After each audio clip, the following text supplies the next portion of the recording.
Pranava Greenwich, where the dream of luxury and nature truly comes home. Pranava Greenwich, a home full of love and dreams. మంగళగిరిలో భర్తను హత్య చేసిన భార్య కేసులో TV sound వల్ల హత్య జరిగిందని సోషల్ మీడియాలో వస్తున్న వార్తలు నమ్మొద్దని సిఐ వీరస్వామి అన్నారు. అసత్య ప్రచారాలు చేయవద్దని సూచించారు. ప్రస్తుతం నిందితురాలు క్రాంతి తమ అదుపులోనే ఉందని, హత్యకు కారణాలు తెలుసుకునే ప్రయత్నం చేస్తున్నామంటూ సిఐతో మా ప్రతినిధి మణి ఫేస్ టు ఫేస్. నిన్న మంగళగిరి టిట్కో గృహాల్లో జరిగినటువంటి హత్య ఘటనకు సంబంధించి పోలీసులు ఆ ఇంటిని పరిశీలించారు. ఫోరెన్సిక్స్ ల్యాబ్కి సంబంధించిన అధికారులు కూడా వచ్చి అక్కడ సంబంధించిన ఆధారాలను కూడా సేకరించే పనులు ఉన్నారు. ప్రస్తుతం ఈ ఘటనకు సంబంధించి మాట్లాడడం మనతో పాటు మంగళగిరి పట్టణ సిఐ వీరస్వామి ఉన్నారు. ఒకసారి మాట్లాడుతున్నాం. సార్ నమస్తే, ఏం జరిగింది సార్ నిన్న ఈ హత్య ఘటన తెలిసి రకరకాలుగా సోషల్ మీడియాలో వార్తలు వస్తున్నాయి, ఏం జరిగింది సార్? ఈ వాళ్ళ మదరు ఎవరైతే చనిపోయాడో వాళ్ళ మదర్ పోలీస్ స్టేషన్కి వచ్చిందండి. ఆవిడ పెదవడ్లపూడిలో ఉంటుంది, మహాబీ ఆవిడ పేరు. మనకు పోలీస్ స్టేషన్కి వచ్చి రిపోర్ట్ ఇవ్వడం జరిగింది. వీళ్ళిద్దరూ లవ్ మ్యారేజ్ చేసుకున్నారు.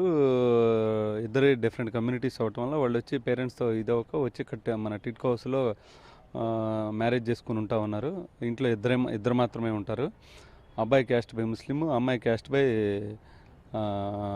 క్రిస్టియన్ అవటం. వాళ్ళిద్దరికి పెళ్లి చేసుకున్న కానీ ఇద్దరికి సరిగా కాపురం విషయంలో గొడవలు అవుతా ఉన్నాయి. నంబర్ ఆఫ్ టైం పెద్దల సమక్షంలో మాట్లాడుకోవడం జరిగింది. సెట్ అవ్వక మాట పెరిగి ఇద్దరు గొడవ పడటం, ఇతను వెళ్ళి అమ్మాయిని ఏదో అన్నాడని ఈ అమ్మాయి ఆ కత్తి తీసుకొని అబ్బాయిని పొడవటం జరిగింది. అతను హాస్పిటల్కి ట్రీట్మెంట్కి తీసుకెళ్ళడం జరిగింది. అండర్గోయింగ్ ట్రీట్మెంట్లో అతను చనిపోవడం జరిగింది. దీని మీద కేసు కట్టి దర్యాప్తు చేస్తుంది. అంటే సోషల్ మీడియాలో ఒక వార్త వస్తూ ఉంది, అంటే టీవీ సౌండ్ తగ్గించమన్నారు, తగ్గించలేదని చెప్పి భార్యాభర్తలు గొడవ జరిగింది. ఆ నేపథ్యంలోనే హత్య జరిగింది అనేది సోషల్ మీడియాలో వైరల్ అవుతున్న పరిస్థితి. అది అందులో వాస్తవం ఉందా? ఇంట్లో టీవీ ఉందా అసలు? మేము ఇప్పుడు ఆ ఇంటిని విజిట్ చేయడం జరిగిందండి. మేము మా క్లోజ్ టీము ఆర్ఎఫ్ఎస్ఎల్ టీం మేమందరం హౌస్ని విజిట్ చేయడం జరిగింది. ఆ హౌస్లో ఎలాంటి ఒక టీవీ కూడా లేదు, మనకి ఎక్కడ టీవీ ఆనవాళ్ళు కూడా లేవు. ఆ న్యూస్ స్ప్రెడ్ అవుతుంది జరిగింది, అది ఫాల్స్ అండి. టీవీ అయితే కాదు. మనం అన్నీ విచారించుకున్నాం, చుట్టుపక్కల విట్నెస్లు అందరితో మాట్లాడాం. భార్యాభర్తల కాపురం విషయంలోనే గొడవ పడుతూ ఉన్నారు. దాని విషయంలోనే మర్డర్ జరగడం జరిగింది.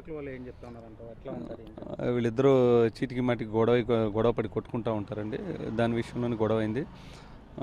వాళ్ళ గొడవ అవడంతో ఈ అబ్బాయి అమ్మాయి ఇద్దరు కొట్టుకున్నారు. దాని విషయంలో అమ్మాయి కత్తితో పడడం జరిగిందని. అంటే కత్తితో పొడిచిన తర్వాత కనీసం ఎక్కడ కూడా రక్తం బయటకు రాని పరిస్థితి, ఎక్కడ కూడా రక్తం మరకలు లేని పరిస్థితిని కూడా మీరు గమనించారు. ఎందుకు అట్లా జరిగింది? అంటే ఏమైనా ఆధారాలు చెరిపేసే ప్రయత్నం చేశారా? అలాంటిది ఏం లేదండి. టూ ప్లేసెస్లో బ్లడ్ సీజ్ చేయడం జరిగింది. ఇన్వెస్టిగేషన్ చేస్తుంది. అంటే ప్రస్తుతం క్రాంతి మీ అదుపులోనే ఉంది కదా, ఏమైనా చెప్పిందంటే విచారణలో ఎట్లాంటి అంటే గొడవ ఎందుకు వచ్చింది ఏంటనే దాని మీద ఏమైనా మాట్లాడింది? కేసు ఇంకా దర్యాప్తులో ఉందండి. నెక్స్ట్ తదుపరి విషయాలు తర్వాత చెప్తాను. అంటే ఆమెకి ఆల్రెడీ పెళ్ళి అయిందంటున్నారు.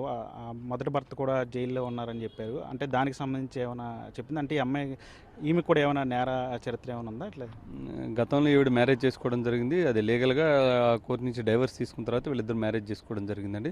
ఒకసారి ఆ కోణంలో కూడా వెరిఫై చేస్తాం. అంటే ఇది కుటుంబ సభ్యులు ఏమంటున్నారంటే వీళ్ళు తల్లిదండ్రులు అందరికి వ్యతిరేకించి ఇక్కడ ఉంటున్నారని చెప్తున్నారు. ఆ అమ్మాయి తరపు తల్లిదండ్రులు కానీ బంధువులు కానీ ఏం చెప్తున్నారు, ఇతని తరపు వాళ్ళు ఏం చెప్తారు? నేను అబ్బాయి తాలూకు పేరెంట్స్తో మాట్లాడటం జరిగింది. మాకు ఇష్టం లేదు మ్యారేజ్ చేసుకునేటప్పుడు, సరే వాడి జీవనం వాడు కొనసాగిస్తున్నాడు కానీ చెప్పి మేము వదిలేసుకున్నాం. కానీ అప్పుడప్పుడు మా ఇంటికి వచ్చి వెళ్తూ ఉంటాడు. ఈ అమ్మాయి ప్రవర్తన మాకు నచ్చదండి అని వాళ్ళు చెప్పడం జరిగింది.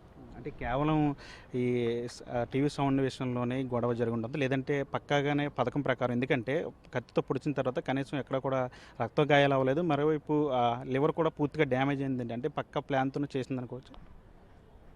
పక్కా ప్లాన్ అనేది అది నెక్స్ట్ తదుపరి దర్యాప్తులు తేలుతుందండి. మర్డర్ అయితే జరిగింది. ఇప్పుడు బాడీ పోస్ట్ మార్టం జరిగిన తర్వాత విషయాలన్నీ వెలుగులోకి వస్తాయి.